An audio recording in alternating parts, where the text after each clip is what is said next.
don't know how well you guys can see it, but if my phone falls, you guys owe me a new phone. Gotta do this for y'all. Oh, let's get to this first. So, hardware, and I don't know. Looks like a muffler / silencer.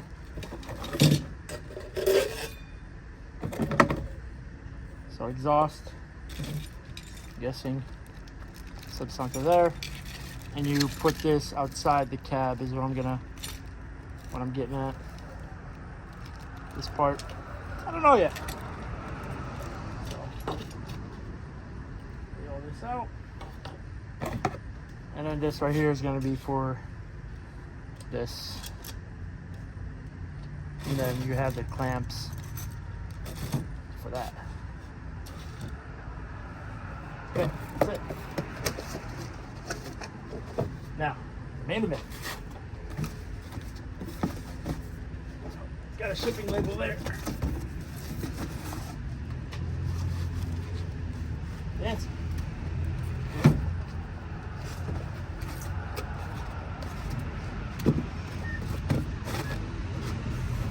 All right. Quick glance at it. Ooh. Comes with a remote. Did this come off?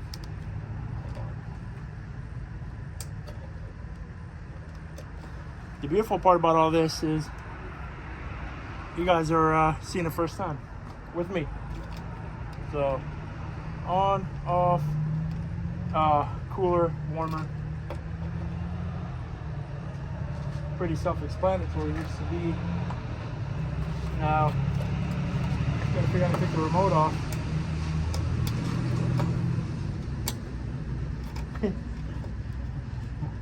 Might have to leave this for another day. Whatever. So, it's the back side. It weighs about maybe 10 pounds, maybe a little bit less. So you got the power and the ground, and then the fuse. It's very important if it shorts out. So, see how long the cable is.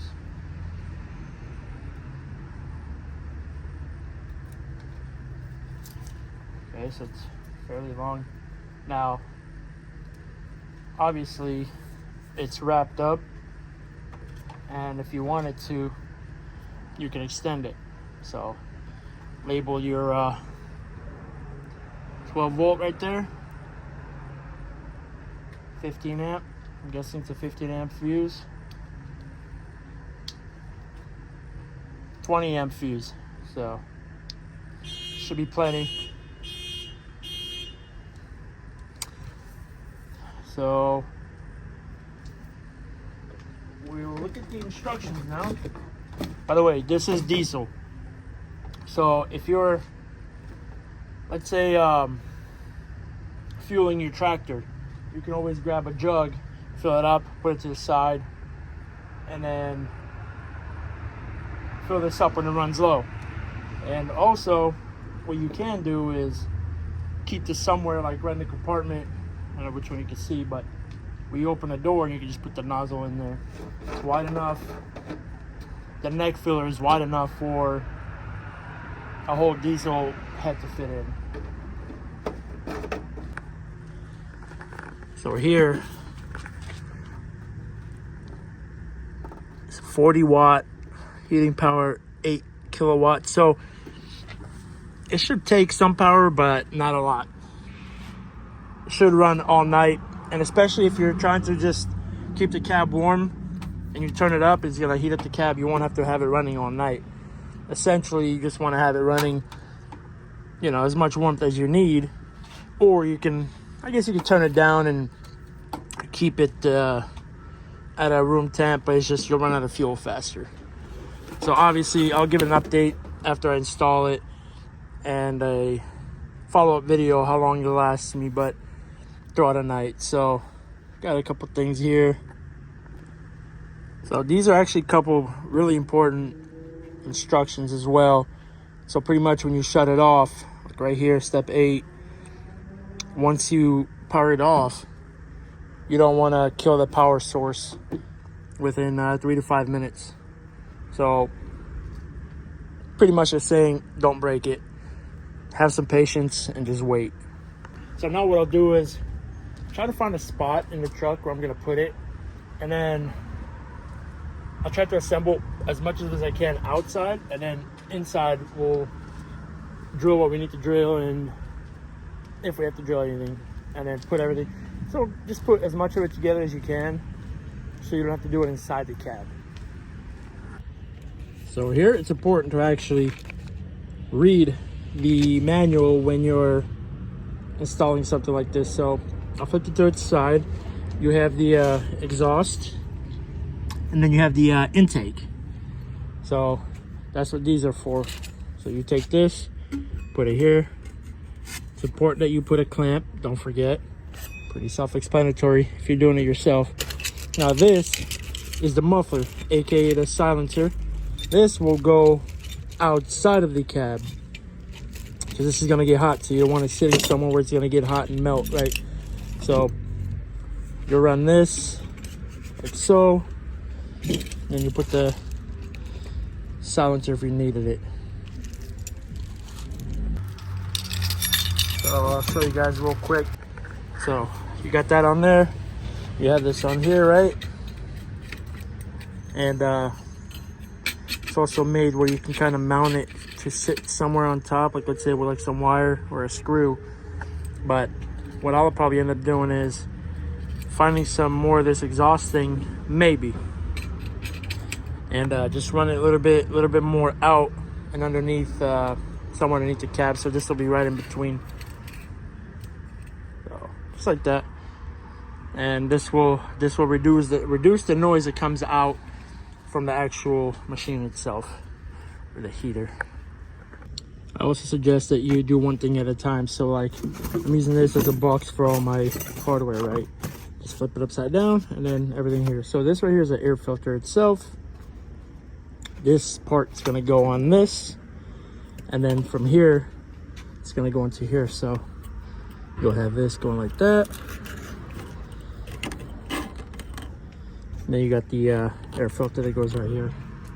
So you kind of put that wherever. And of course, this extends, bends, wherever you need it. It's important to get the exhaust really tight. You don't want that leaking in anywhere, right? So, got it all the way on. Tighten the clamp. Now, I believe if you remove these screws, the bottom part should deattach from this part. And it'll be easier to get it on with like a, let's say, screwdriver. But I like to work harder, so I'm able to just use this and kind of tighten it. By the way, I did forget to mention that this right here, you can actually reach the clamps. Let's say that this guy can reach through, depending on where you set it.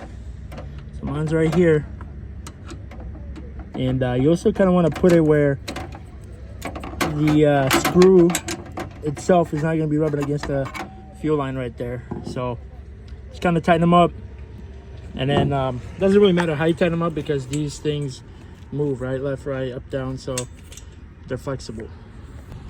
So I ran it right through here. As you can see, the nut, the screw right there, straight through. So now what I'll do is grab the filter, put this on it, and you can just kind of, you know, so you don't forget the step. But everything that they send you really comes, you know, self-explanatory with a clamp. So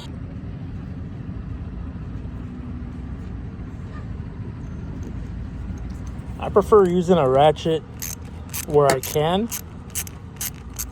Less chance of it stripping, but you can use a hex screwdriver or a flathead. There you go.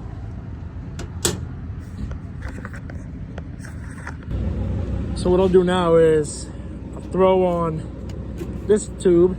Like I said earlier, I'm doing everything out here that I can now. so I don't have to do it later, right? While I'm inside. So throw this guy in here like that. I'll probably put this towards the bottom though, so it's gonna be hidden when it's on its legs. I'm a little bit of a perfectionist. There we go, just like that. So now when it's on its feet, it just looks nice. So now we're left with 2 clamps. Now these 2 clamps, the only thing I would do though, I would add 1 more clamp. For anybody that wants to add this with another extension here, so you don't have to go all over town looking for another clamp if you don't have one at hand. That's the only thing I would change or add.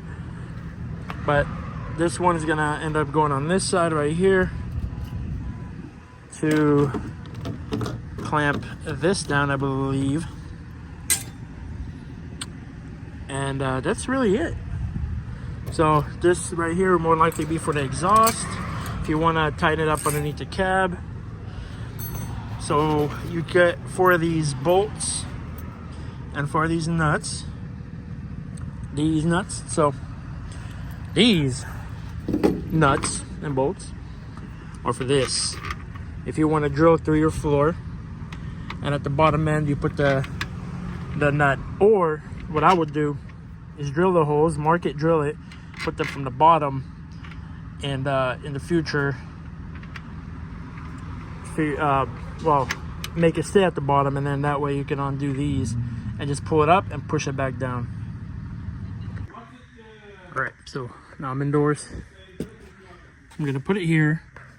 I ran the exhaust through an existing hole. What I'm gonna do is I'm gonna end up wrapping this. I'm gonna wrap it with exhaust wrap. It gets hot, but it doesn't get hot where it's gonna melt everything. And then the exhaust goes down here and underneath. You can't see it, but trust me, it's right here. So right here, and then just gonna go underneath the cab, and I'll put the muffler on it. And the wiring I also ran from an existing hole back there. It's gonna go up into the fuses, and it's gonna have a quick connect. And it also has its own fuse, as I stated before. So I just drilled this hole here. I believe it's like a 3-inch bit, but anyway, just enough to fit what needs to fit. Technically, you put this way. This part's gonna go here. But first of all, so these screws, actually, I believe what they actually came for was for this. They're self-tappers, but I use them for this because I didn't want to drill through my floor fully. So this is holding on really nice and tight here. I did get these self-tappers though, and they're gonna hold in here. All right, so I got that clamp down, and these screws reach right over, so don't worry about them puncturing. It's just totally fine. Got this part in, and now just throw this guy over. So there you go, now it's in. Kind of sits like this one. But yeah, so now what I'm gonna do, I unplug this because it sits on top of this, but I pulled it off the 3M tape. I'm gonna make a hole here and just have it sitting right here so I can always have my eye on it as well.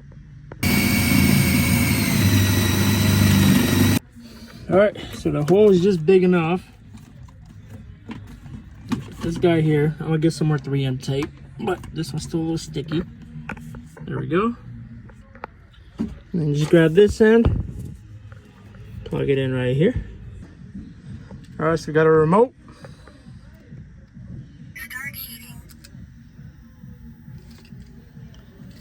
So even though there's no fuel, it's still blowing. Now we can turn it up here.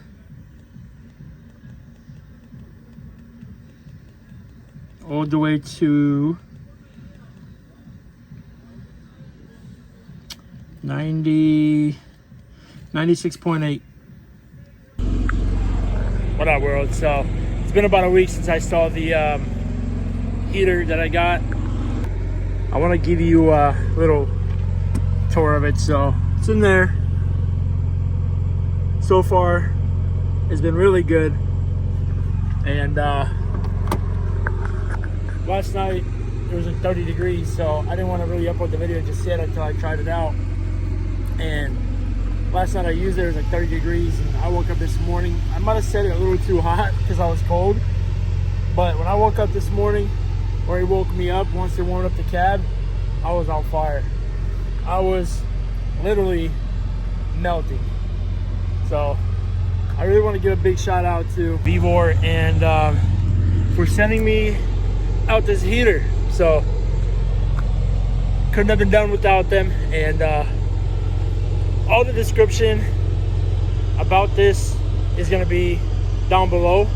So I'm going to have a link and to the heater that I have. But you can buy the smaller one, you can buy the bigger one.